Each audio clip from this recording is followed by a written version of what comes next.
Direction la Côte d'Ivoire, Guillaume Soro rejette la victoire du président Alassane Ouattara et réclame une nouvelle élection.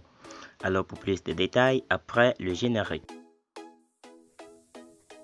Avant de commencer, abonnez-vous à la chaîne et activez la cloche de notification car cela va vous permettre de ne plus manquer les prochaines vidéos. Let's go!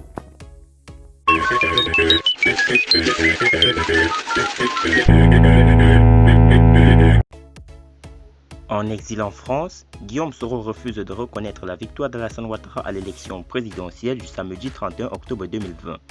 Le fondateur de Génération et Peuple Solidaire réclame plutôt l'organisation d'un nouveau scrutin inclusif, transparent et crédible.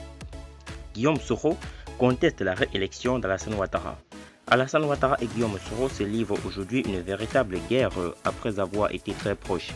Les deux hommes ont de profondes divergences. Le député de Ferté a été obligé de s'exiler en France car menacé par un mandat d'arrêt international. Le gouvernement l'accuse d'avoir voulu déstabiliser le pays. L'avion qui le transportait à Abidjan a été dérouté au Ghana. L'ancien chef rebelle a été condamné par contumace à 20 ans de prison pour recel de biens publics détournés et de blanchissement de capitaux.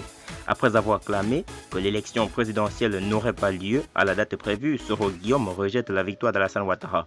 Ci-dessous, le communiqué de son mouvement politique Génération et Peuple Solidaire.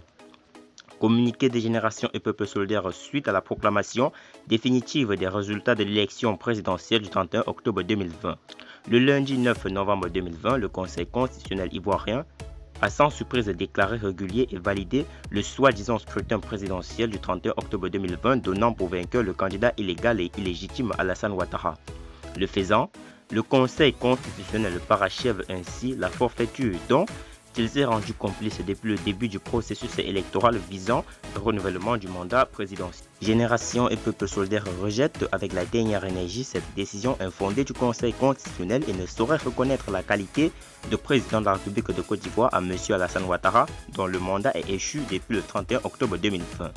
Génération et Peuple Solidaire maintient que le seul gage de paix demeure l'organisation d'une élection présidentielle crédible, inclusive et transparente et se tient aux côtés du peuple qui se bat pour la suivi de la démocratie en Côte d'Ivoire. Fait à Paris le 10 novembre 2020 pour Génération et Peuple Solidaire, Maître Afoussiata Bamba Lamine.